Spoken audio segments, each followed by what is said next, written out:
The year is 30 BC. The city of Alexandria, a jewel of the ancient world, is holding its breath.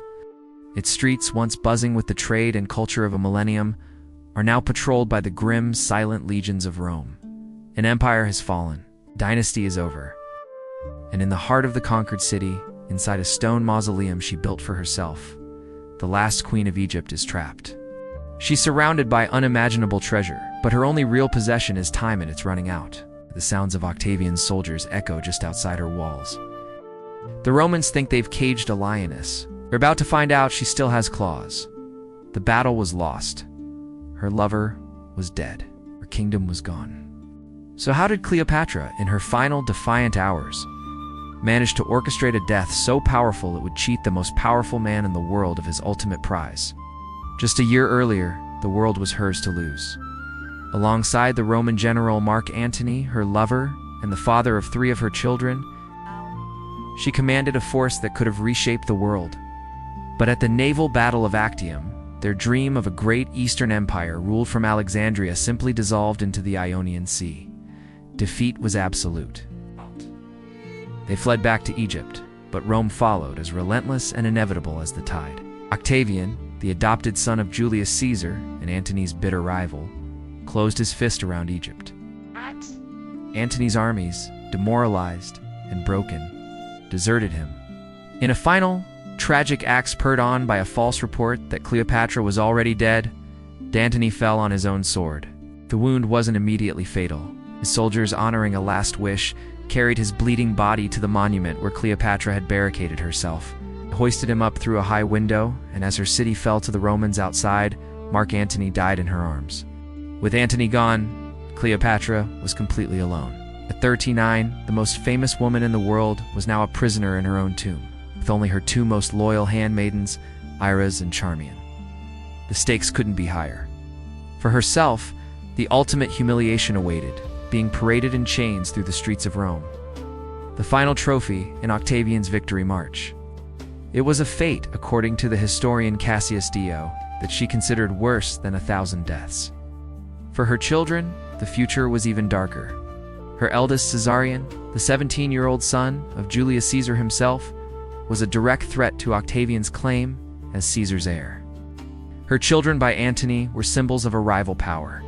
Their survival now depended on the mercy of a man who had shown he had none. Octavian knew exactly what and who he had captured.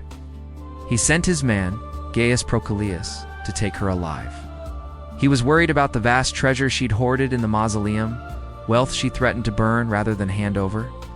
But more than gold, he wanted her asterisk. He wanted the living symbol of his victory. Plutarch tells us that Procalius and his men used a ladder to slip into the monument through the very same window that had admitted the dying Antony.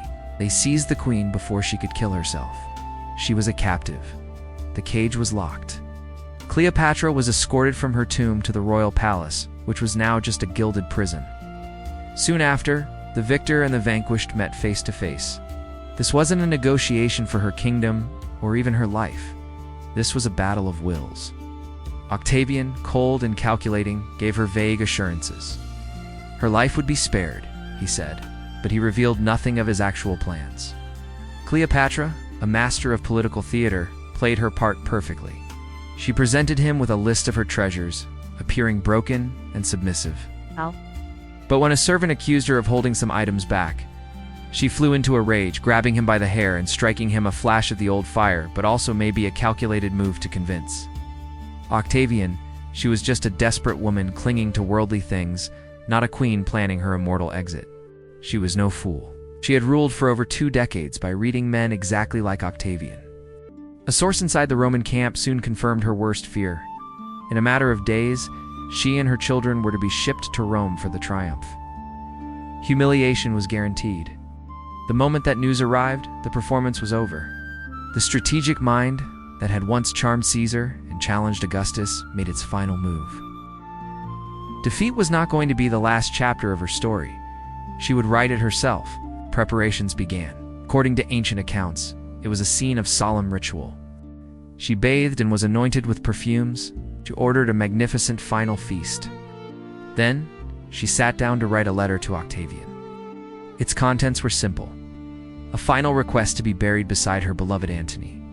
She wasn't asking for permission. She was announcing her departure. How she died is one of history's most delicious mysteries. The legend that has captivated the world for 2 millennia is, of course, the asp. Plutarch writes that a man from the country arrived with a basket of figs. The guards glanced inside, saw nothing but beautiful fruit, and waved him through. Hidden beneath the leaves, the story goes, was an Egyptian cobra, symbol of divine royalty, whose bite was said to grant immortality. But even ancient historians weren't sure. Some, like Strabo, who was in Alexandria around that time, suggested she used a lethal poison. Perhaps an ointment she applied with a sharp pin or comb. Cleopatra was known to have studied poisons, looking for a death that was quick and painless. Whatever the tool, the decision was made. With her handmaidens Iris and Charmian at her side, she dressed in the full regalia of her office, the robes of the goddess Isis. She lay down on a golden couch. She had set the stage for her final act. As the poison took hold, her handmaiden Iris collapsed at her feet. Charmian, faltering but resolute, adjusted the diadem on her queen's head. When Octavian's men, alarmed by her letter, burst through the doors, they were too late. They found Cleopatra, silent and majestic in death. One of the guards reportedly cried out in anger, "A fine deed, this Charmian?" And with her last breath, she replied, "Extremely fine," and befitting the descendant of so many kings. And then she, too, fell. The story of Cleopatra is a masterclass in power, defiance, and shaping your own legacy. We believe that understanding these incredible stories helps us understand our world. If you agree, subscribe to our channel and tell us in the comments what you find most fascinating about Cleopatra's final act. Octavian was furious.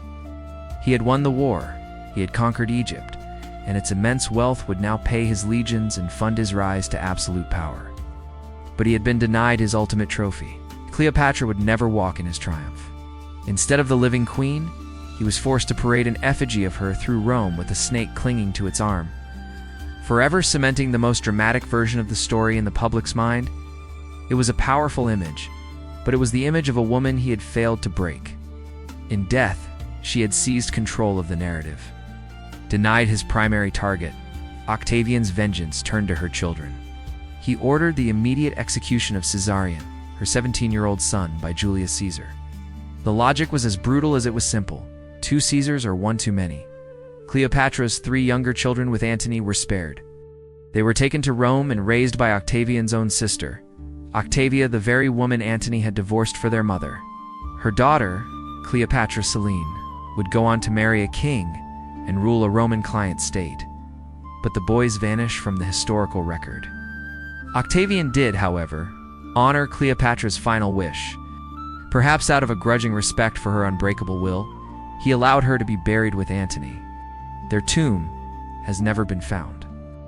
It remains one of archaeology's greatest prizes, a final secret kept by the last pharaoh. The death of Cleopatra wasn't just the end of a life. It was the end of an era. It was the end of the Ptolemaic dynasty that had ruled Egypt for 300 years.